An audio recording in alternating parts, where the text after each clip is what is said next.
Hello friends, welcome to my CG exam. जो morning में आपको प्रैक्टिस सेट मिला है उसका आज अभी मैं सॉल्यूशन बताने वाला हूं। सॉल्यूशन बताने से पहले एक चीज बता दूं, इसमें टोटल 20 प्रश्न थे, आप सभी को पता है। इसका जो अंक है, मार्क्स कैसे कैलकुलेशन करना है, सही प्रश्न के हल अगर सही आंसर हुआ तो आपको 1 अंक देना है, और अगर गलत हो गया तो 1/4 माइनस मार्किंग कर देना है।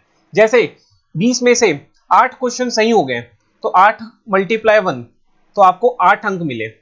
लेकिन अगर 4 क्वेश्चन गलत हो गए तो 4 को मल्टीप्लाई कर देना 1/4 से। जितने भी गलत हुए यहां पर लिखना, जितने भी गलत हुए, अगर 4 गलत हुए तो 4, 8 गलत हुए तो और 5 गलत हुए तो 5, उसको 1/4 से गुणा कर देना, तो 4 एकम 4, 1 हो गया तो ये माइनस हो जाएगा। मतलब 8 में 1 अंक घट के आपको मिलेगा 7, मतलब 15 में 20 में आपको 7 मार्क्स इस प्रकार का मिलेगा। ठीक है, तो ये अंक है। इस तरह से अंक कैलकुलेशन करना है, मार्क्स कैलकुलेशन करना है। और एक चीज और बता दूं, मैक्सिमम मार्क्स 20 का है। टोटल 20 प्रश्न है तो जो अधिकतम अंक है वो 20 का है। अगर जिस किसी को भी 15 या 15 से ऊपर मिल रहा है उनकी तैयारी ठीक है।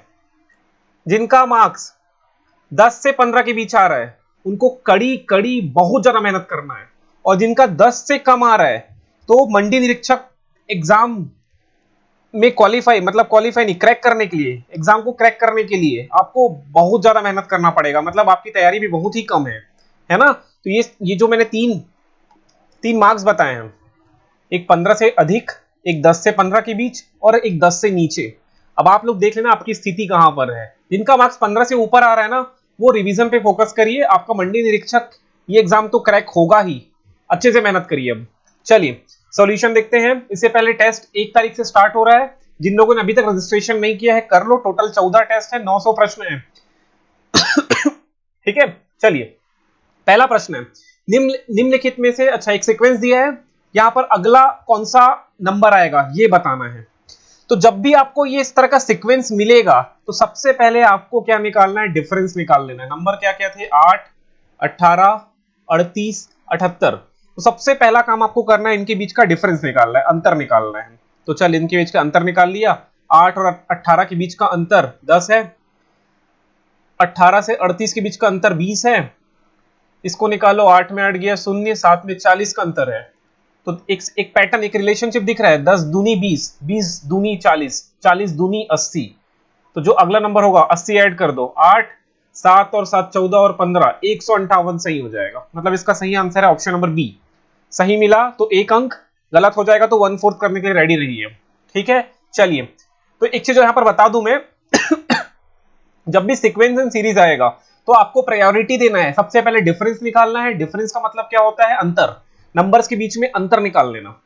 दूसरा प्रायोरिटी देना प्राइम नंबर्स को, अभाज्य संख्या, प्राइम नंबर चेक कर लेना। अगर डिफरेंस फेल हो गया, डिफरेंस से नहीं काम चल रहा, तो प्राइम नंबर निकालना।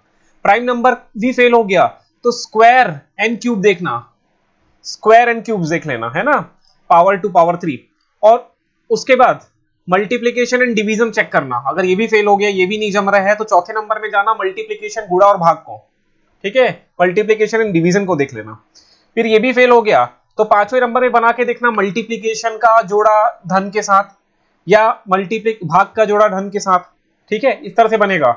देखो ये क्वेश्चन एक्चुअल में, जो एक बार मैं जब इसको बनाया था सुबह सुबह, तो मैंने इसको गुणा और भाग कर, गुणा और जोड़ का पेयर बनाया था। देखो कैसे बनाया था, इस प्रकार से बनाया था। इसको देख लो, काम ही आएगा। 8 में 2 का गुणा किया, फिर 2 जोड़ दिया, तो 8 दूनी 16, 16 में 2 जोड़ा 18 आ गया। उसी प्रकार 18 में 2 जोड़ा, 18 में 2 का गुणा किया और 2 जोड़ा, 18 दूनी 36 में 2 जोड़ा 38 आ गया। अब 38 में 2 का गुणा कर दो और 2 जोड़ दो, तो 76 आ गया। 76 प्लस 2 करोगे तो 78 आ जाएगा। अब 78 में सबसे पहले 2 का गुणा कर दो, तो 8 दूनी 16, 7 दूनी 14 और 1 15, 156 आ गया, और 2 जोड़ दिया तो 158। समझ में आया कैसे गुणा और धन का कॉम्बिनेशन है यहां पर। इस तरह से आपको करना है, और सीक्वेंस एंड सीरीज से मैं गारंटी दे रहा हूं किसी भी एग्जाम में 1 से 2 क्वेश्चन आने की संभावना बहुत ज्यादा है, अत्यधिक 90% चांस है सीक्वेंस एंड सीरीज से क्वेश्चन आएगा।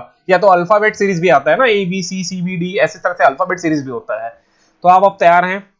चलिए सेकंड क्वेश्चन की तरफ चलते हैं। इसका सही आंसर है 158, याद रखना। क्वेश्चन नंबर 2, ए बी का भाई है। अब रिलेशनशिप है ये, है ना, ब्लड रिलेशनशिप। देखिए ये कैसे बनेगा, ए बी का भाई है।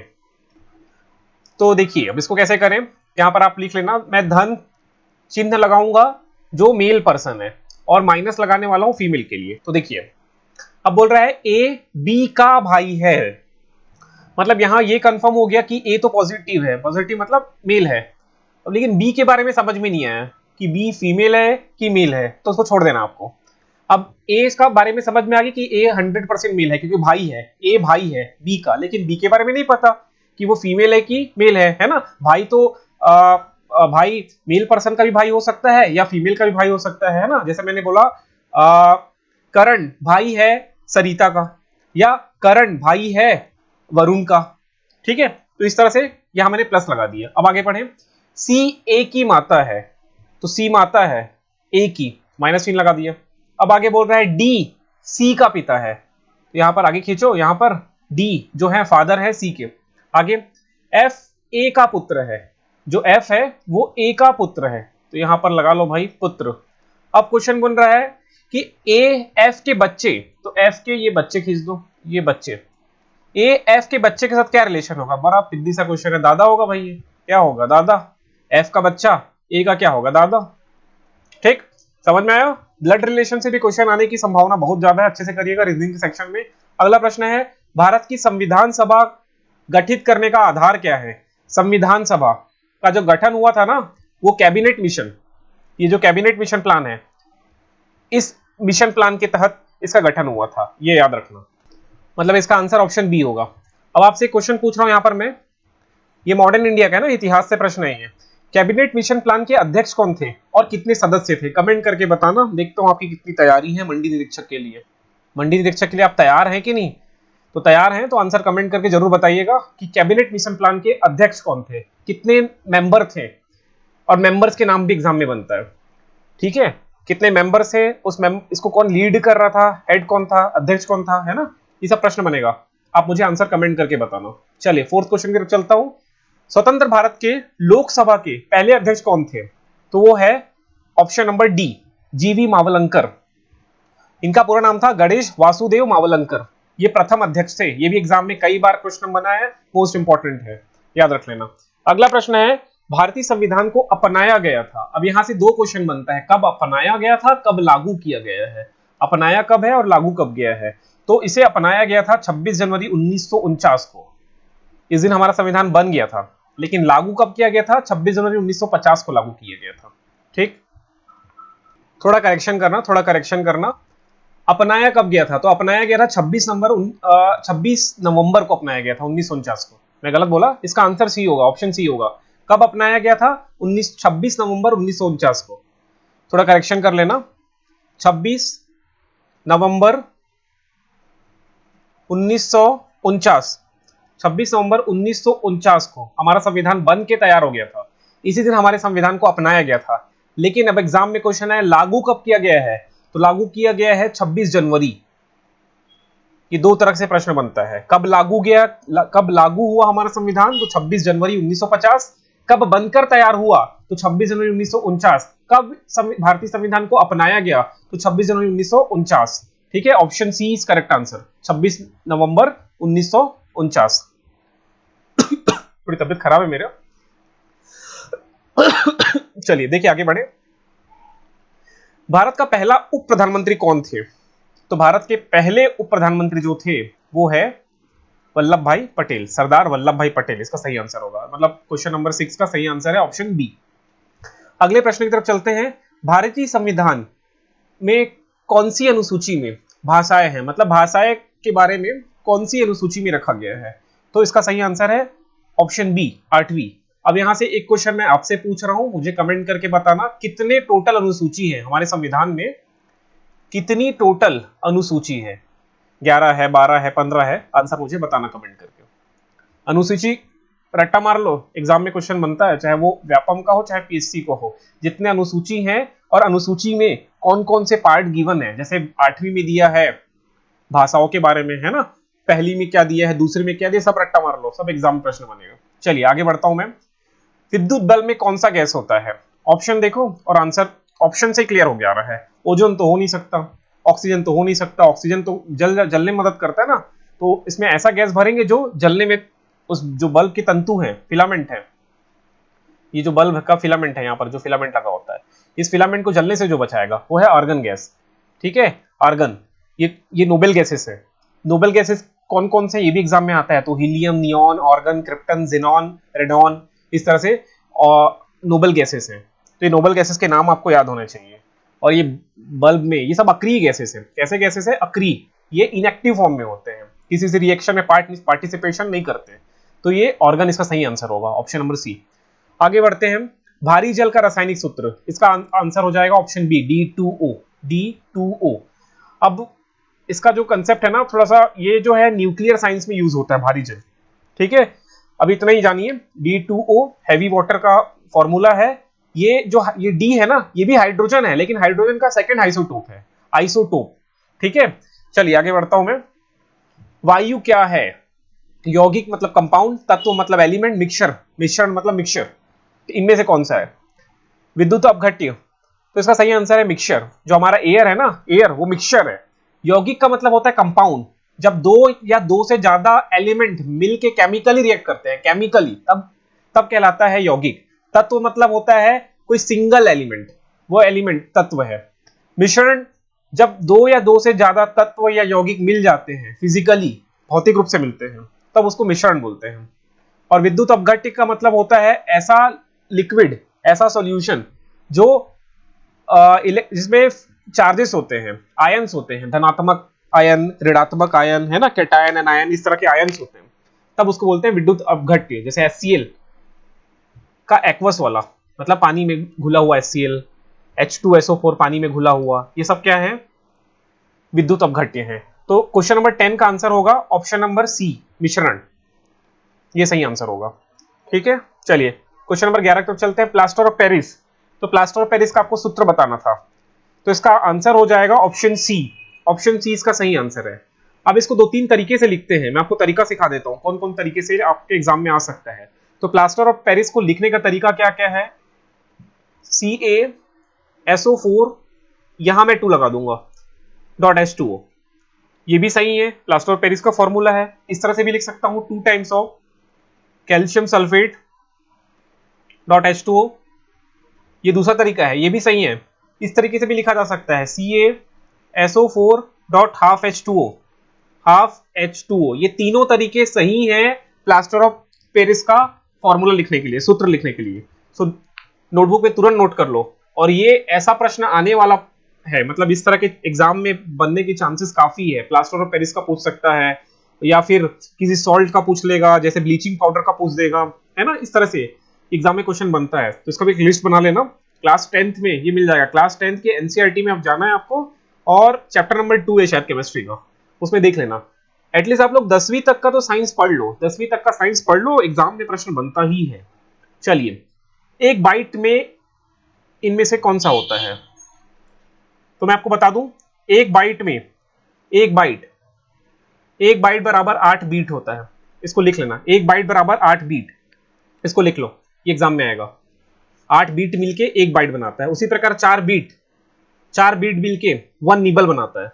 निबल, NIBBLE, निबल, ये भी एग्जाम में प्रश्न बनता है। 4 बीट बराबर 1 निबल, 8 बीट बराबर 1 बाइट। ठीक है, तो 2 निबल बराबर 1 बाइट हो जाएगा। ये सब प्रश्न है भाई, इसको नोट कर लेना, एग्जाम में आता है क्वेश्चन। चलिए, माइक्रो फ्लॉपी की सामान्यतः संग्रहण क्षमता, कैपेसिटी बताना है फ्लॉपी ड्राइव डिस्क का, तो 1.44 MB होता है। ये व्यापक में वो प्रश्न है। आगे बढ़िए। वह पोर्ट जो कंप्यूटर तंत्र से युक्ति से कंप्यूटर को एक समय में 1 बीट, मतलब ये कंप्यूटर है आपका, ये कंप्यूटर है, इससे कनेक्ट है कोई युक्ति, कोई डिवाइस, इससे डाटा ट्रांसफर हो रहा है कंप्यूटर से इस डिवाइस में, या इस डिवाइस से कंप्यूटर में, तो ये केवल 1 बीट की सूचना बाहर भेजता है एक समय पे, तो वो है serial port. Most important question है। सीरियल पोर्ट ऐसा पोर्ट है जिसमें एट ए टाइम में 1 बीट का इंफॉर्मेशन कंप्यूटर से युक्ति में, युक्ति मतलब कोई भी डिवाइस, और यह डिवाइस से कंप्यूटर में जाता है। ठीक। 15वां प्रश्न, प्रणव 10 किलोमीटर उत्तर में गया। तो पहले आप इस तरह से बना लो भाई, नॉर्थ इधर है, ये साउथ है, ये ईस्ट है, ये वेस्ट है। ईस्ट मतलब पूर्व, ये पश्चिम, ये उत्तर और ये दक्षिण। अब देखो प्रणव जो है, प्रणव 10 किलोमीटर उत्तर में गया, तो 10 किलोमीटर उत्तर की ओर गया, ये उत्तर है, 10 किलोमीटर चला। फिर वह पश्चिम की ओर मुड़ गया, तो इधर पश्चिम है, ये पश्चिम की ओर मुड़ गया, 10 किलोमीटर चला। फिर वह दक्षिण में मुड़ गया और 5 किलोमीटर चला, तो ये 5 किलोमीटर दक्षिण में चला, ये 5 किलोमीटर। फिर वह फिर अंत में वह पूर्व की ओर मुड़ गया और 10 किलोमीटर चला, यहां पर मुड़ गया और 10 किलोमीटर चला, मतलब यहां पर पहुंच गया है। अब क्वेश्चन में बन रहा है वह अपने आरंभिक स्थल से किस दिशा में है। एक सेकंड रुको ना। तो देखो यहां से स्टार्ट किया था और यहां पर है, तो किस दिशा में है, यहां से उत्तर की ओर है भाई। आंसर क्या हो जाएगा, ऑप्शन बी। 16 कई पुस्तकें चट्टाने हैं, तो कई पुस्तकें, ये पुस्तकें चट्टाने हैं, चट्टाने हैं। सभी चट्टाने क्लीफ है, सभी चट्टाने क्लीफ है। अब आपसे पूछ रहा है कुछ पुस्तकें क्लीफ है, तो ये कुछ पुस्तकें क्लीफ तो डेफिनेटली है, दिख रहा है कुछ पुस्तकें क्लीफ है। कोई भी चट्टान पुस्तक नहीं है, कोई भी चट्टान पुस्तक नहीं है, ये तो गलत हो रहा है ना, क्योंकि कुछ पुस्तकें तो चट्टान है, तो मतलब केवल निष्कर्ष 1 सही होगा इसका।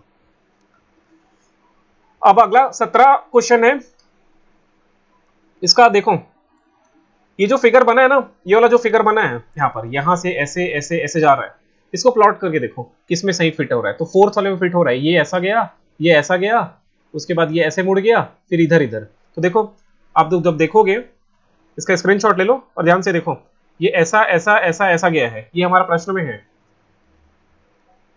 ये देखिए इस तरह से। तो इसका सही आंसर जो होगा ऑप्शन नंबर 4 या डी। 18वां पृथ्वी के वायुमंडल में ओजोन किस परत में है, तो है स्ट्रेटोस्फीयर में है, option number D stratosphere. Dudhwa tiger reserve किस जिला में है, किस राज्य में है, तो उत्तर प्रदेश। अगला आंसर क्वेश्चन है गंगा सागर मेला किस राज्य में आयोजित किया जाता है, तो यह है पश्चिम बंगाल। ठीक है, वेस्ट बंगाल में गंगा सागर मेला का आयोजन किया जाता है, डेल्टा में। ठीक है, तो आज हमने 20 क्वेश्चन के आंसर देखे, और आप अब मुझे कमेंट करके बता लेना, या कमेंट भी नहीं करोगे, बहुत लोग कमेंट नहीं करते हैं, तो अपना कैलकुलेशन कर लेना आप कौन से लेवल में है, 15 प्लस वाले लेवल में है, या 10 से 15 वाले लेवल में है, या तीसरा 10 से नीचे वाले लेवल में है। अपने को परख लो भाई, है ना। टेस्ट का मतलब ही ये होता है कि अपने को परखना है, जो गलती हमसे यहां हुई वो एग्जामिनेशन हॉल में ना हो, बस यही समझना है। ये टेस्ट सीरीज है, 1 तारीख से स्टार्ट हो रहा है। जिन लोगों ने अभी तक रजिस्ट्रेशन नहीं किया है कर लेना, मैं डिस्क्रिप्शन में लिंक दे दूंगा, वहां से कर लेना, 1 तारीख से स्टार्ट हो जाएगा।